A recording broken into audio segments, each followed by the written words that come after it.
It's good to be together today. I know many of us feel that the biggest threat in our lives resides in Washington, D.C., but today we learned that Mother Nature has a trick or two up her sleeve, and so it's kind of an uneasy day, so if people are looking out the windows looking for flames, let us all know, and we'll try to just relax and have a nice service. At Live Oak, we understand the word worship as it was originally formed, to shape that which is of worth. For us, life, compassion, community, service, peace, and freedom of belief are the things that are of highest value and worth, things we all strive for. In that spirit, we welcome all to our service. Jeannie Northinger and I are two of your worship associates that will be facilitating today's service while we welcome the Reverend Melitta Haslund. It's a real pleasure to introduce her. Melitta is a dear and longtime friend of Live Oak. Her kids kind of grew up here. She received her Master's of Divinity from Harvard Divinity School. She was ordained 23 years ago and has served as the parish minister in Santa Paula and consulting minister of RE in the Unitarian Society of Santa Barbara. Currently, she's an on-call chaplain at Cottage Hospital and an adjunct professor of philosophy at Santa Barbara City College. She is working on an historical novel about her Jewish grandmother during World War II, and I can't wait to read it. She and her husband, Bill, am I gonna have to wait?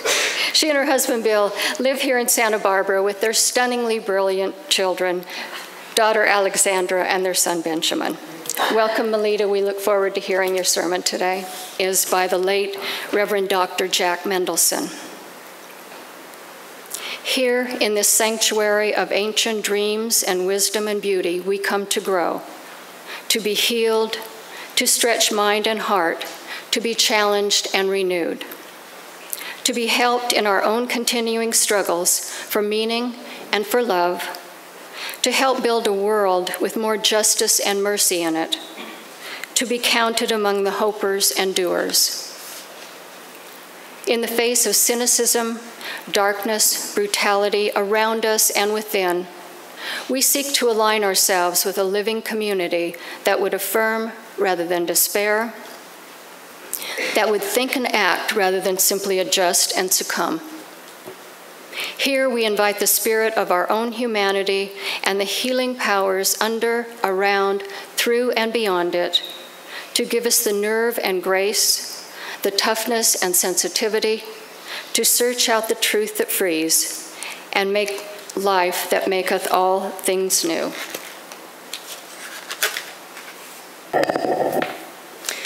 I invite you to join me in the spirit of meditation and prayer.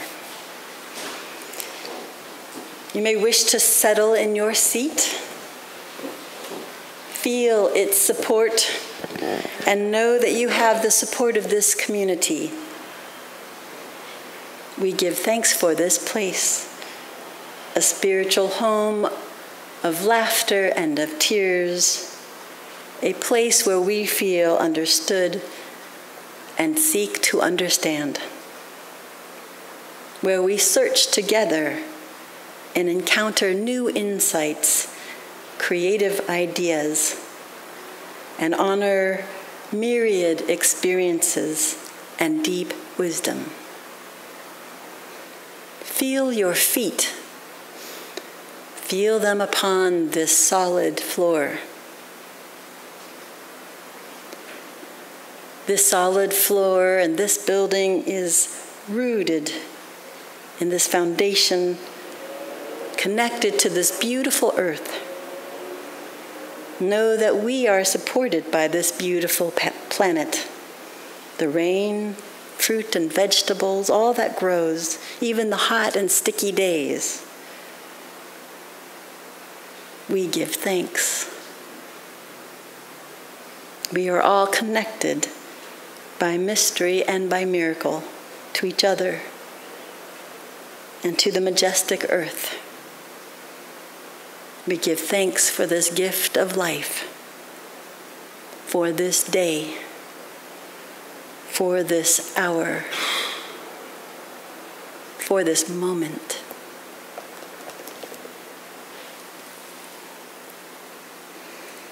Let us close our eyes, if you wish, releasing any tension around them or in your shoulders or gut.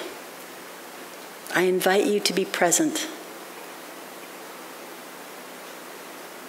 to gently be aware of your breath as it moves in and out of your lungs. We give thanks for our lungs, for our hearts, for that steady beat.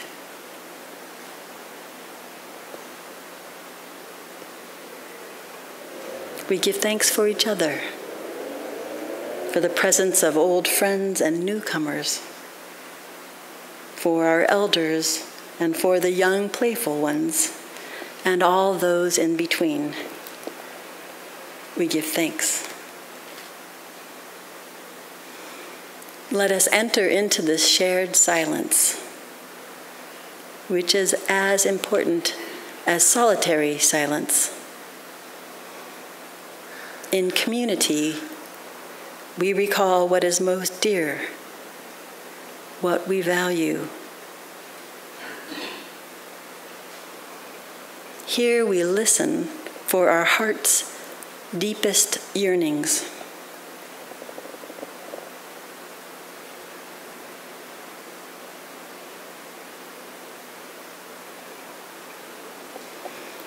We'll take a couple of minutes as we enter the shared silence after we listen to the words of the great poet Rilke.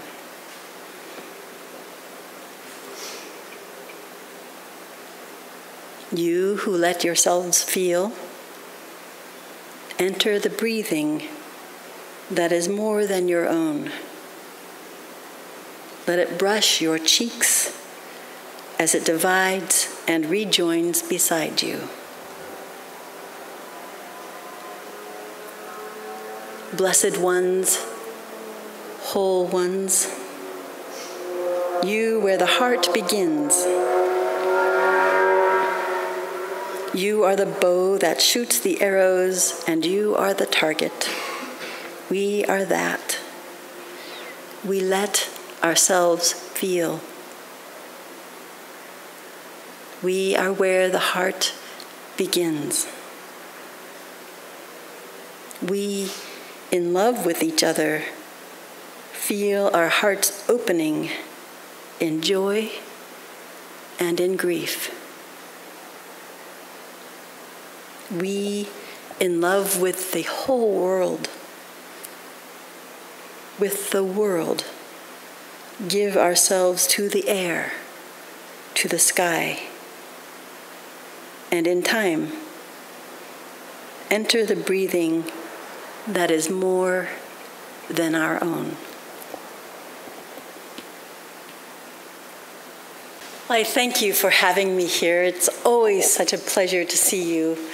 You are an amazing congregation and a group of people. And I thank everyone who has made this service possible. Thanks to our worship associates and our sound and AV people, and to John and his son JP, and everyone who set up and cleaned up and made coffee. So thank you. It's never a one-person show. When I was 18, I attended a Unitarian Universalist United Nations conference in New York. I was a budding poli-sci major, and I couldn't pass up the option of going. To my grave dismay, President Reagan had just been inaugurated, which dates me. Yes, it was January of 1981 when he was inaugurated. America had been in a Cold War since 1947, with significant rifts between the Western and Eastern blocs. Reagan was resolutely against communism, calling the Russians the evil empire, and aimed to roll back their global influence. They were godless and epitomized in all things sinister.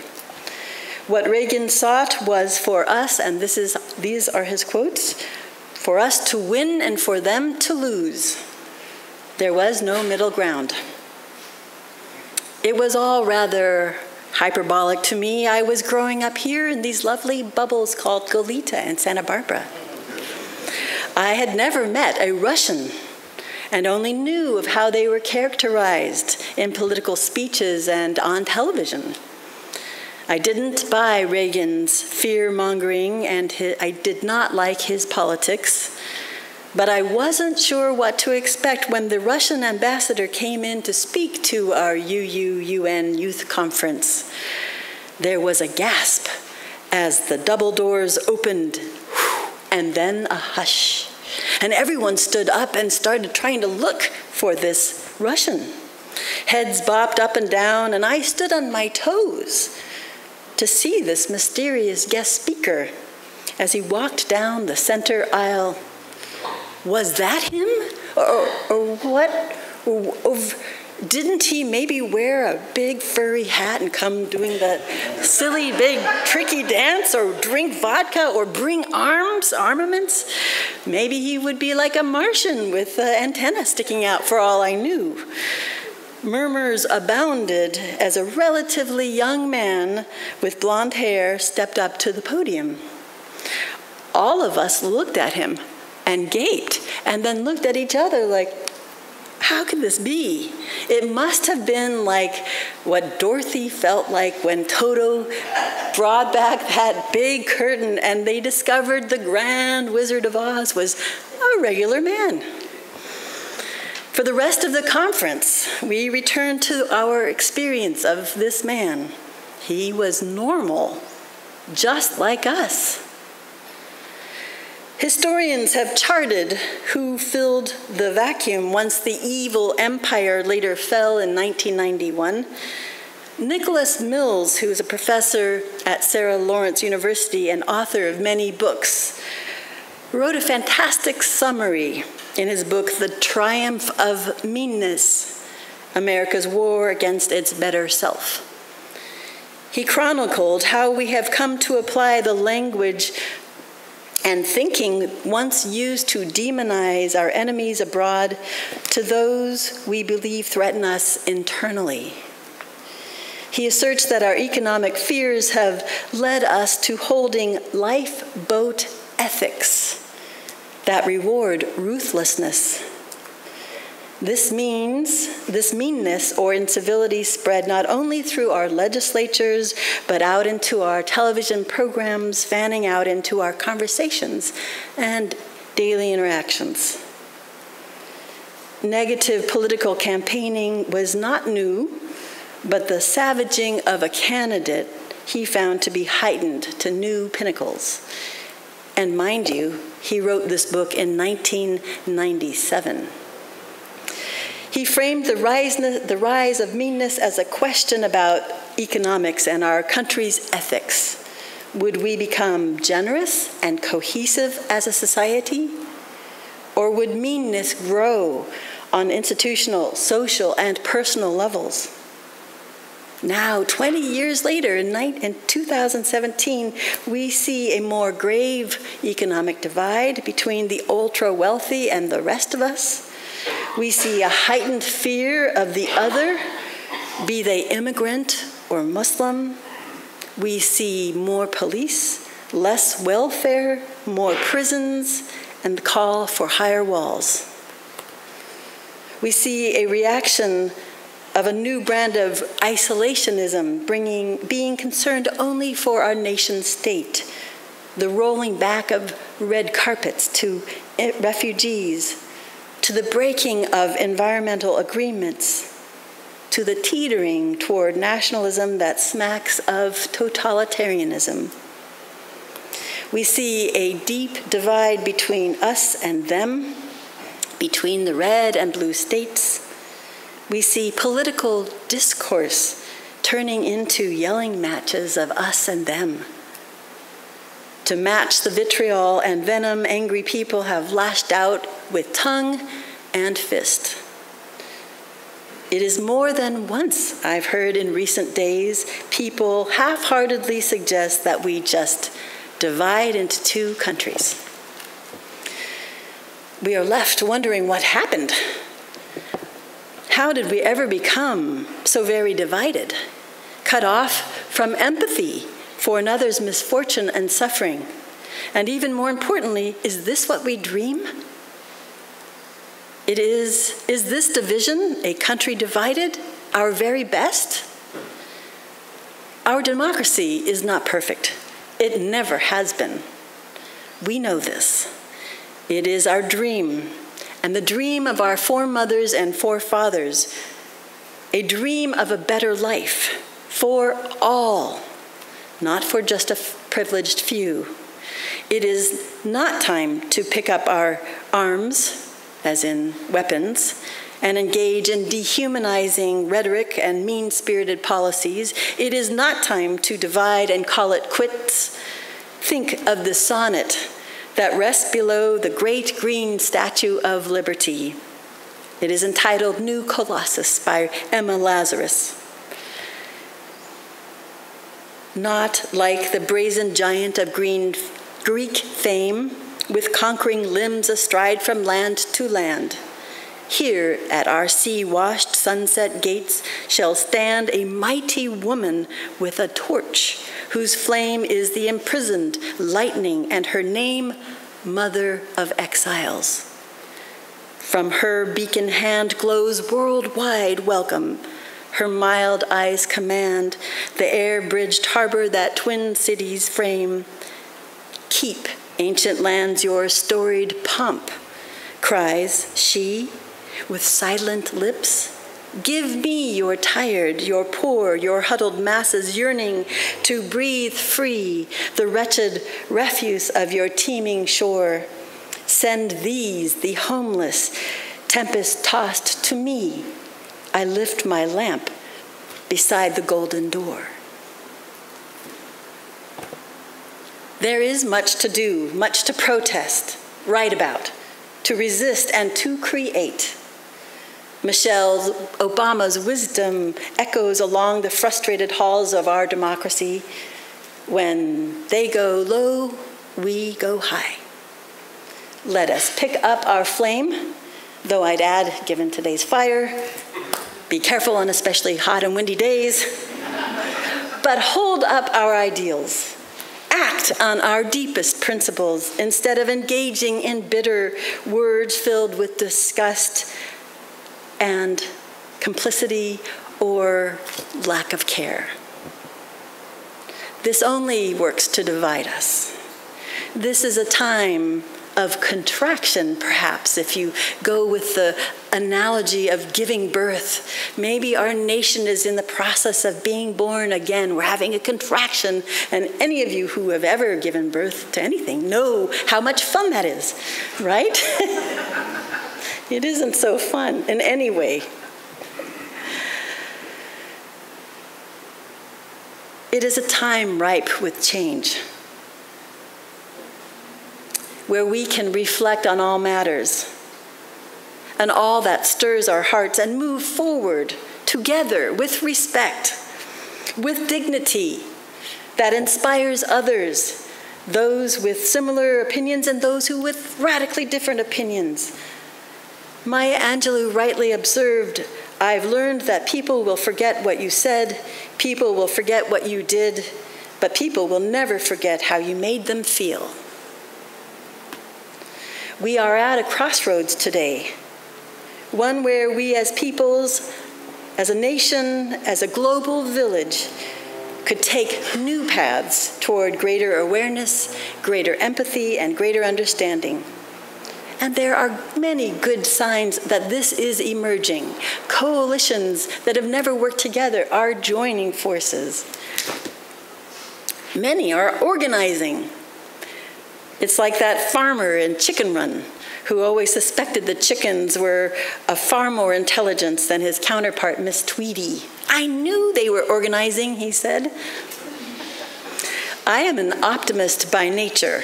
Yes, a stubborn optimist who knows when the barn is filled with manure, there is a pony around somewhere. But I'm not a naive optimist. Rather, I'm a stubborn optimist that feels we can nudge ourselves toward those paths of civility, of fierce love, of determination and creativity. Like Aplamondo's dreams, allow me to paint a few colorful pictures to illustrate my optimism. I begin with an ongoing hope-filled story from Rwanda. But first, I'll remind you what happened in 1994. In a matter of 100 days, between April and July of 1994, an estimated 500,000 to 1 million Rwandan Tutsis and Pygmy Tawa died at the hands of the members of the extremist Hutu majority government. It was a horrific scene. Neighbors turned upon neighbors. Husbands sometimes killed their Tutsi wives. I cannot imagine that genocide, that horror. You're probably wondering, wait, she was just talking about dreams, right? So here we go. That was the nightmare. Now comes the dreaming part. In Rwanda, there is a woman named Grady. She fell into a deep depression after her family was slaughtered. And without family or community, it was likely that she too would die. But people from a new collective called, and I forgive myself for this because it's Ruganiz Ewa, or Za, which means taking the nation to a better future. It's a cooperative, started by just 12 very courageous people. They were of the 3 ethnic groups in Rwanda, Tutsi, Hutu, and Tawa. They decided to start a cooperative where they would live and work side by side. And they worked to forgive each other. They approached Grady and saw how despondent she was and said, "Join us, please." In time, she met the man who had slaughtered her family. And in time, with their work together, she was able to forgive him. And there is a picture of her standing right next to him with a goat in between them. And she says, "Forgiveness and reconciliation are a journey, but when you combine them with work, it makes it possible to happen." With just 4 Rwandan staff people, World Dance for Humanity, a local nonprofit, supports 8,400 people in Rwanda in 25 rural communities and cooperatives. They provide donations for goats, cows, and chickens. They help to educate children. They provide stipends for children, and they've had the first college graduates this year. All of the projects are envisioned, planned, and managed by the Rwandan membership themselves. Children are able to go to school, and World Dance for Humanity has helped this. And it was all due to some very courageous, imaginative people. Janet Reinick and Genevieve Feiner and the board of World Dance for Humanity, they teach classes, dance classes here in Santa Barbara, and then they have a lot of other fundraisers, but primarily it's dance classes, and every cent is sent over to Rwanda. So here are 2 amazing examples of people who have gone through something we cannot imagine and who are making their way to a new path. Nelson Mandela wrote, "If there are dreams about a beautiful South Africa, there are also roads that lead to their goal. 2 of these roads are called goodness and forgiveness. If people with broken hearts like those of the Rwandans can mend a divide, can find paths to goodness and reconciliation, so can we. Here's another dream like Aplamando. It comes from one of my very favorite countries, Denmark. I always manage to slip in Denmark in my sermons somehow. Sorry.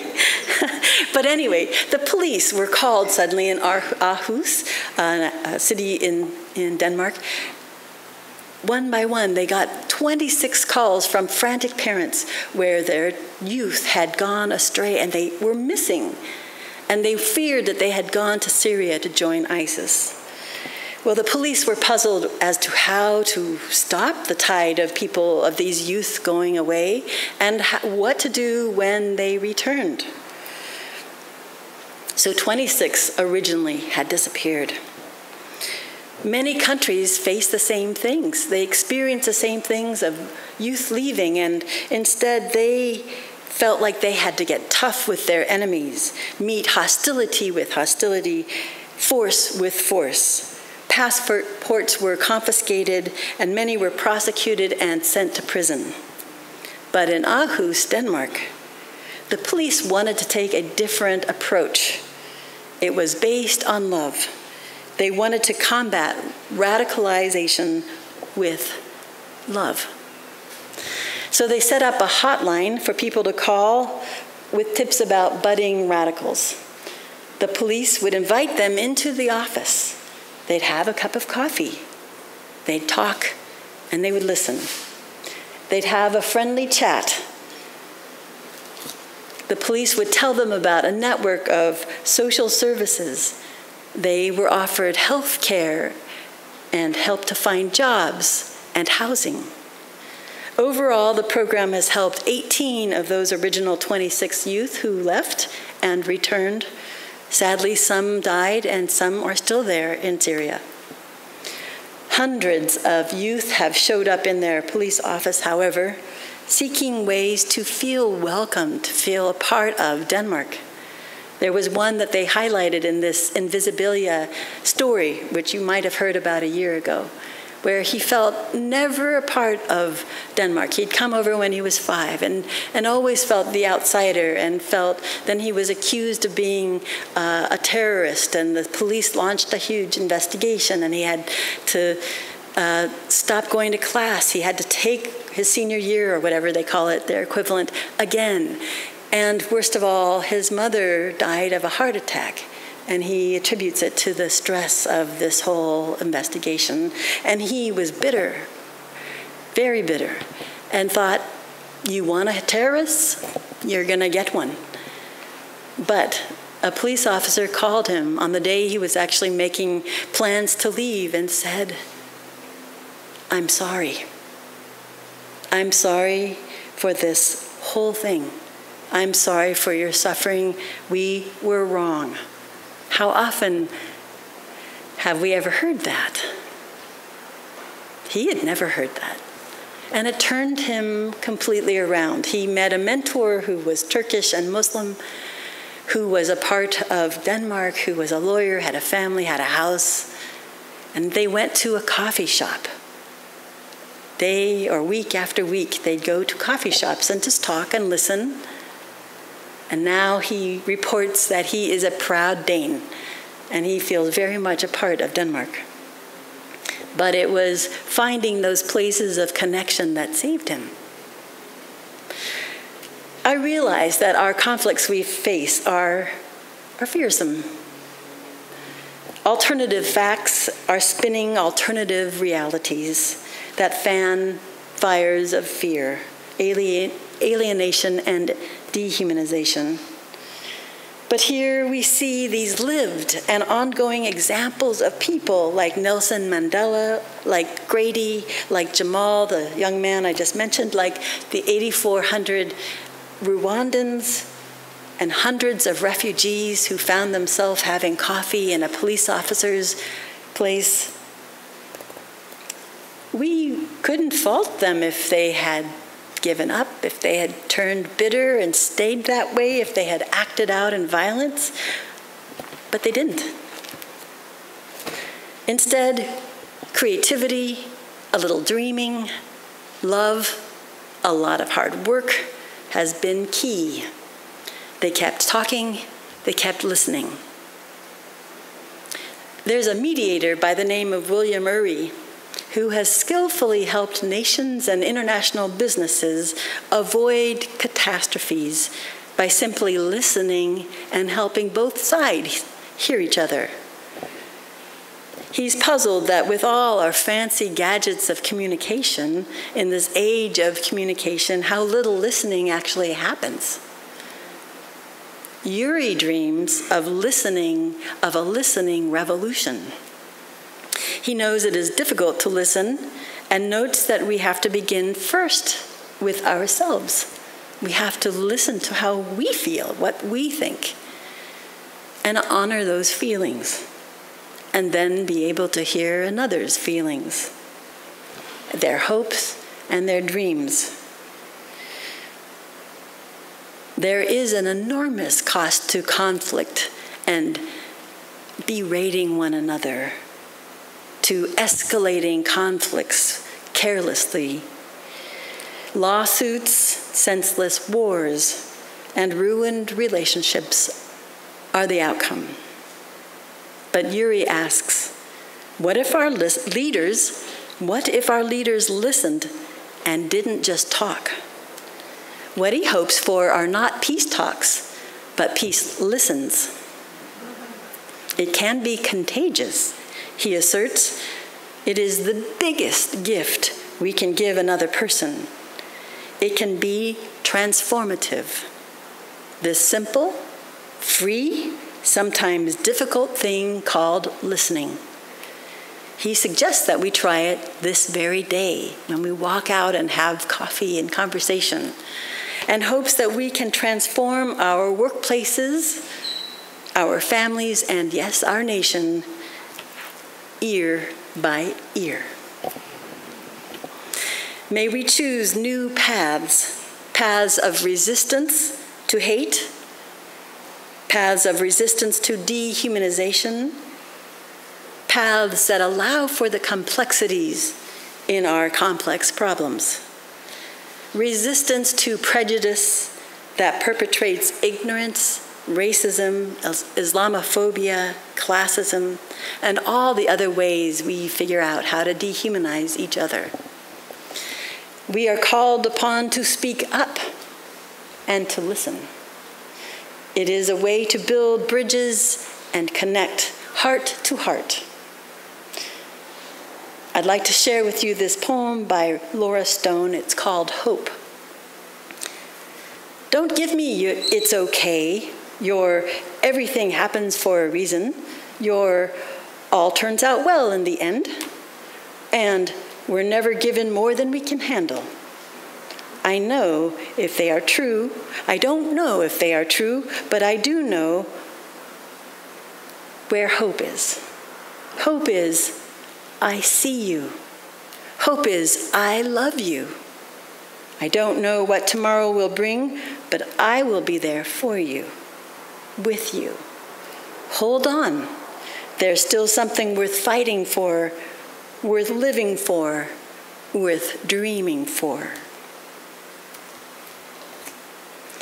May we take the risks to listen, to love, and to paint our colorful dreams and find new paths together.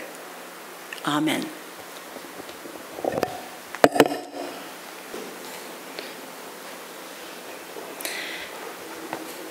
In the words of Wayne Arneson, take courage, friends. The way is often hard, the path is never clear, and the stakes are very high. Take courage, for deep down there is another truth. You are not alone.